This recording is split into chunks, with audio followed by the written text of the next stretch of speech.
All right, let's talk about one of the most important inventions in all of human history, the wheel. But here's the thing. I'm willing to bet its origin story is absolutely not what you think it is. So let's dive in. Okay, so I've got to ask you straight up, what was the very first wheel really used for? Now, if your mind immediately jumped to some kind of wooden cart or maybe a war chariot, well, you're in for a pretty big surprise. The common image we all have, it's not the real story. Yep, you heard that right. Transport wasn't even on the radar. Not even close. The wheel was actually invented for a completely different reason. One that would quietly, almost secretly, lay the groundwork for a massive mechanical revolution. Okay, so let's jump in our time machine. We're going way, way back, all the way to Mesopotamia, around 3500 BCE, to uncover what really happened. And here it is, the big reveal. The very first wheel, it was a potter's wheel. Archaeologists found the earliest evidence of this in the ancient Sumerian city of Ur. This was the first rotary device ever created by humans, and it wasn't designed for the road, but for the workshop. Now you might be thinking, okay, so they made better pots. And yeah, for sure, it allowed for faster and more symmetrical pottery. But that's not the real revolution here. The real breakthrough was the idea itself, continuous rotational motion. Think about it. That concept, something we see everywhere today, simply didn't exist before this.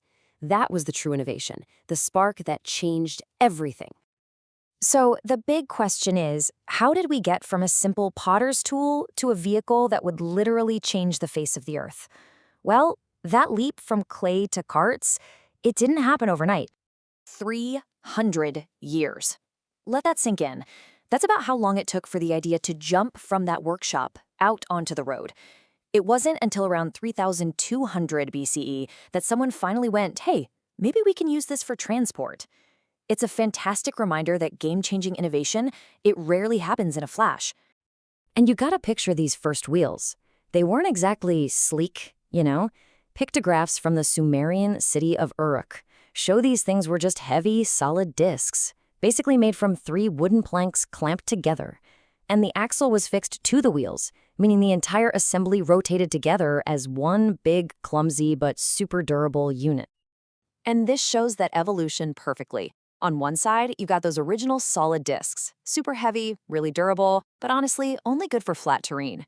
Then, fast forward over 1,000 years to around 2000 BCE, and bam, the spoked wheel arrives.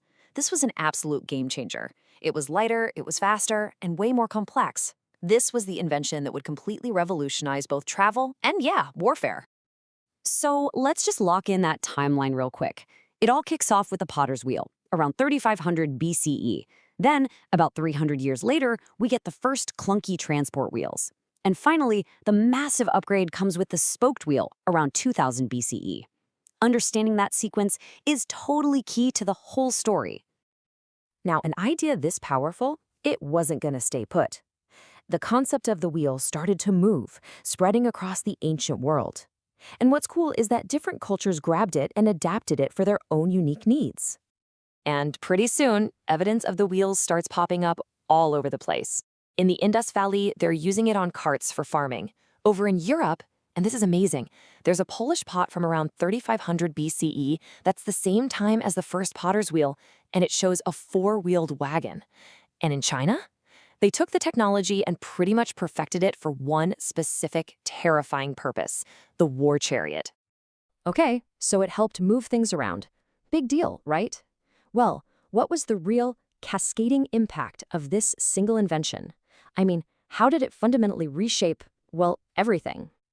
The ripple effect was just immense, and you can see how it snowballed.